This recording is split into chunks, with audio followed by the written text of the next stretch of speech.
On this edition of Alberta Dugout Stories, the podcast, we check in with two former Dogs Academy players who made their pro baseball debuts this summer.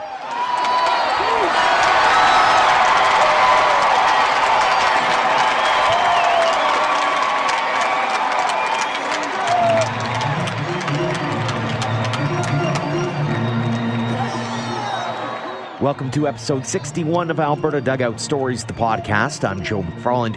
What a summer it was for many baseball players who saw their dream of turning pro come true. For two former Dogs Academy products, it might have come a little later than expected, but they're certainly happy to be where they're at now. We'll start things off with catcher Cole McLaren. The Prince Edward Island native has been down quite the road in baseball, coming to Alberta as a 16-year-old and graduating from Dogs Academy in 2015. He was a 2-year starter at Colby Community College before heading to the University of Pittsburgh, where he started all 55 games for the Panthers in both 2018 and 2019. He was a rock behind the plate over the last couple of years, but was overlooked in the Major League Baseball draft. A few questions lingered as graduation drew near. Then in June, some unexpected news as the Detroit Tigers signed him to a contract. Over the summer, he played in 20 pro games between the Lakeland Flying Tigers in Advanced A, GCL Tigers in Rookie League, and one game with the Erie Seawolves in Double A. Needless to say, he's looking forward to taking the next step in his baseball journey. Cole, thanks so much for joining us on the podcast. Hey, no problem, man. Thanks for having me. Take us back to the day that you got the phone call saying Detroit's interested. Well, it's pretty hard day to forget. I was actually at my little brother's high school graduation reception. We were in his gymnasium, just sitting, waiting for his graduation. I got a text from Coach Mike Bell at Pitt, and he said, "Hey, have your phone on. You expect a call from someone pretty soon." And then not long after that, got a call from the Tigers area scout from the Pittsburgh, Ohio area, around that area, and he said that they were going to offer me a contract, and then it was all, the rest is history, I guess, is what they say. What's it like going through sort of the whirlwind tour, so to speak? Because you go down, you get a contract signed, you get all your poop in a group, so to speak, and then you're back playing ball again. Yeah, man. I mean, it was humbling for sure, after the draft, a little disappointment obviously, but I knew my situation, which helped big with coping and not hearing, getting my name called, and still knowing that there was still a chance to keep playing with signing as an undrafted free agent, and that opportunity came along, and then finally got down there and got the ball rolling, and it's been good ever since. How challenging is that aspect of it once you finished up at Pitt, that you're sitting there going, okay, I'm the senior, I'm graduating, what next? Yeah, man. I mean, it was definitely a thought that crossed my mind a couple times. I had a good year at Pitt. I didn't have a great year offensively, I guess you could say, but just knowing that I did graduate from Pitt with my degree, so knowing that if baseball didn't work out, that I'd still have my degree to come back and put to use if baseball didn't work out. So there wasn't really a whole lot of panic for me, just because knowing that at the end of the day I have my education. What was your mindset going into actually getting back behind the plate and calling some shots and actually working at it from a pro standpoint? Yeah, man. I mean, it's the same game as I've been playing all along, but at the pro level, man, it amps up like none other. I mean, I played in a pretty high level conference at Pitt, and then going from Pitt down to pro ball, it was a big jump, but it was something that I knew that I was prepared for from all my coaches at Pitt and at Colby and Oaks. They prepare their players to play at this level eventually, right? So, I mean, I didn't have any doubts in my mind that I could compete at that level. Did you lean on anybody through that process to make sure that you tried to keep your game simple? Not really, to be honest. I kind of just keep a level head myself and know that it's not the end of the world. If you have a bad game or whatever, you kind of just gotta have a short memory, especially in baseball, and move on the next day. So kind of just keep to myself, to be honest. I know you had a bit of a whirlwind tour, even just in playing. You were in Lakeland, you went over and played with GCL, and then you end up in Erie of all places. What's it been like kind of almost not knowing from game to game what level or what team you're going to end up playing for? Yeah, man, they keep you on your toes in pro ball, that's for sure. You can be thinking you're staying in one spot for a couple weeks, and then you get a call saying you're going to this place and that place. I mean, it keeps it exciting, I guess. You get to see the country and you get to play in front of great fans every day, and it was a little bit crazy. Getting to play for 3 teams in my first year of pro ball. Not a whole lot of guys can say that, but it was a great experience. Did you end up learning anything about yourself, about your abilities as you went through the different levels? Yeah, just that I can compete with any draft pick, with any pro guy. You know what I mean? Like, I was playing against former big leaguers. I was catching former big leaguers. And that's kind of a feather in my cap, so to say. Just knowing that I can catch those guys and I can hit against those guys, and it doesn't have to take a high draft pick to be able to compete at that level. What kinds of things are you going to be working on heading into the off season here? Definitely strength. Getting in the weight room, strength and mobility, keeping up with that, making sure my body's in tip-top shape going into spring training, because it's a long, long season. Now that I'll be going into my first season of pro ball, it'll be 140-some games. So want to make sure that my mobility and my flexibility and my strength is good, and that I don't got any nagging injuries. Not just on the baseball side, just keeping things simple, swinging, trying to swing 3-4 times a week, if not every day, and then get behind the pitch machine and just catching baseballs, getting back into the routine. How crazy is your mind going thinking, hey, next spring I get to be a part of a spring training all of a sudden? Oh, yeah, man, it's humbling for sure, That's where a lot of guys make their names in spring training. That's how you turn into a nobody. That's how you can turn into a somebody is spring training, right? Just being around all those coaches, the minds that are going to be around there during spring training, I'll be able to learn so much, and I'm beyond excited for it. Take us back a little bit. You mentioned the Dogs and your involvement with Dogs Academy, and you're a kid from PEI who ends up in Alberta. First off, what drove you to Alberta, and secondly, what did you take away from your experience while you were here? Well, the main reason for the move to Alberta was opportunity. I hate to say it, but if I stayed on PEI, I don't know if I'd be talking it today, saying about how I'm in pro ball right now. But I'm not saying it can't be done, but I'm just saying if I didn't make the move to Okotoks, it would have been a lot less likely. So it's just going to Okotoks, man. It was just for opportunity, getting to play every day, getting, listening to those coaches and everything they've had to say, and the exposure with college coaches and stuff like that. So, yeah, just the main reason was opportunity. What did you take away from that experience? It's hard to pinpoint, one thing, but one thing to take away, not even from a baseball standpoint, it's just how well the community and the billet families and the coaches and everything else treat the players. It's like one big family. The Dogs are. It's crazy. Some of my best friends I met out there in Okotoks, and just meeting everybody in the town, and getting to play for the college team after my time at the academy. It was awesome, man. Do you have a favorite memory of your time in this province? Yeah, I mean, every time when I played for the college team, I think whenever I came up to bat, my walk-up song and having everybody clapping along, that was a pretty sweet experience in Okotoks. What was that walk-up song?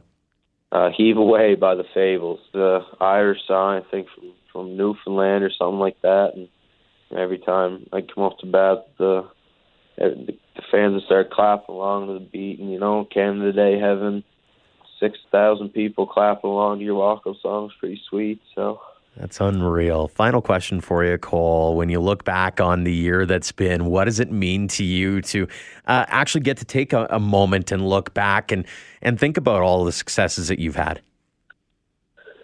Yeah, man, it's tough to believe for me, honestly. I mean, it's just, coming from a kid from PEI, it just undrafted. It just goes to show that anybody can do it from anywhere. Just don't set the bar too low. Always keep working and don't give up, regardless of what anybody says. It's been a humbling experience so far, man. Through everything, through Oaks and Colby and Pitt, and then now with the Tigers. It's been humbling to say the least. So I'm grateful for all the opportunities I've had so far. It's been fantastic to watch you in your journey, and looking forward to what next year brings for you and even beyond that. So Cole, thanks so much for sharing your story and joining us here on the podcast. Great, man. Thank you so much. Another guy who waited a little longer than he would have liked to was Matt Lloyd. The Dogs Academy and Western Canadian Baseball League Dogs product was one of a handful of Albertans who finally had their name called in this summer's MLB draft. He went to the Cincinnati Reds in the 15th round after another standout season at Indiana University. He ended up playing in 27 games for the Billings Mustangs and another 23 games in Single A with the Dayton Dragons, hitting .236 overall with 8 home runs and 23 RBIs. And as it turned out, the 23-year-old had a few delays simply getting to play south of the border, but he too is happy to put his past behind him and focus on the future. Matt, welcome back to the podcast. Thank you for having me. I appreciate it. Last time we chatted, you had just been drafted by the Cincinnati Reds, an exciting time for you. So walk us through the last few months here and what it's been like in a bit of a whirlwind summer. Yeah, it was a lot to handle for sure. Some transitions. So initially, I went to Arizona for about 5 days. Had to get physicals and stuff like that, and then got shipped off to Billings, Montana, and I actually had to sit out for 2 weeks. Waiting for my work visa to pass, which was kind of frustrating, to be honest. And then from then on, I played. After the 2 weeks was up, I played up until the All-Star break with the rookie ball team, the Billings Mustangs. And then made my way back to Billings, got the call to go up to play with Dayton Dragons in Low A, and then finished the season there and, just had a great time. First taste of professional baseball, and I love it. So I'm excited to get going again next year. Was it everything that you imagined? Yeah, I would say that. Just probably a little bit. It was everything I imagined and a little bit more. You don't really take into account, the fatigue when you're imagining it, but the fatigue is real, and you just got to learn how to take care of your body. What do you think was the biggest learning experience that you had through it outside of the fatigue? Did you really kind of catch yourself at any given point and go, wow, I wasn't really expecting that? Just being able to handle failure and success sometimes. Well, I mean, everyone knows that baseball is a game of failure, but it's also a game of, when you're doing well, you have to also handle that. You can't, just like you can't ride the lows, you have to not ride the highs too much. So it's about, it's trying to stay as even keel as you can. And pro ball is, a great learning experience for that, because you're out there every single day rather than in college where you kind of have, you play the weekend and then maybe a midweek. So there's some days in between games, but, pro ball is literally every single day. So just learning how to bounce back from the lows and also not riding the highs too much, for sure. Did the talent level take you by surprise at all? A little bit. There's definitely some better arms, a lot of more, or definitely more velocity to deal with, I would say, more wipeout pitches, stuff like that. But at the end of the day, it's still baseball, and once you get in the groove of like going out there every day, the game's the exact same. Once that you kind of get acclimated to it, so I would say there's definitely some standout guys, but as far as being like blown away or anything like that. I would say not too bad. Just once I got adjusted, it was pretty smooth transition. So. And you obviously did get adjusted. You hit a few home runs along the way that managed to go viral as everybody's kind of watching up here in Alberta. Any moments in particular stand out for you? Yeah, definitely. My parents were actually there for my first games after, I was sitting out for 2 weeks, literally just texting our guy in Arizona like almost every day, just annoying him, asking him if my visa went through, and just jonesing to get out there. And then my parents were in Billings for my first at bats and my first games, and just being able to have success right off the bat with them there, that was really special for me. And then going up to Dayton and kind of having the same kind of story, hitting the first pitch I saw, I hit a home run. So kind of surreal moment. I was running the bases a little bit, like floating around the bases, I would say. It was just a great feeling, and something I'll always remember is those two moments where, my parents were there and they saw my first professional hit and home run within 2 days, and then going up to Dayton and just taking it with stride. So. What did it mean to you to be able to play professional baseball? I mean, it's been a bit of a long road for you. I've talked to you a few different times, and there's been some successes, some failures, and some frustrations, and everything has kind of all been encapsulated, and you've been able to move on and go pro. Yeah, this is something that I've always wanted since I was a little kid, and just being able to not get caught up in, what happened in my college years. And it took 5 years of college for me to get here, which obviously wasn't the plan going into it. But, it's a big learning experience, being able to, deal with those failures, like bigger than just a day-to-day failure. Mm-hmm. And I think that I've really learned and grown from it. And I think it's going to, pay off in the long run. So I'm glad that I went through it, and I'm just making the most of the time that I have here in pro ball, and just hope to play as long as I can.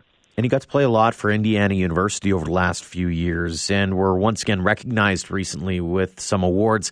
What did that all mean to you?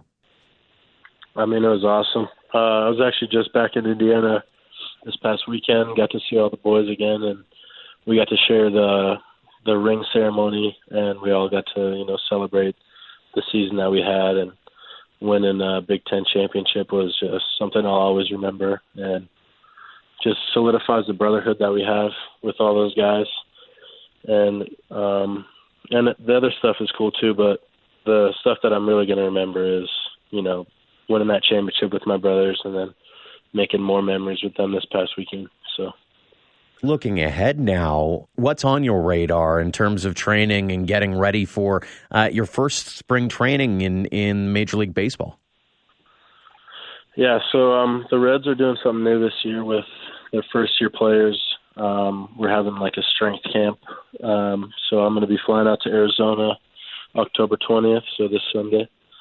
And it's about 2 weeks long, doing workouts, learning about nutrition and team building stuff and things like that. So at the end of the season, they said like that would kind of kick off our off-season program. So once I get done with that, then I'll kind of have a better idea of what my off-season is going to look like. But so far, I've just been getting in the weight room, kind of take some time away from baseball. Haven't really swung a bat too much.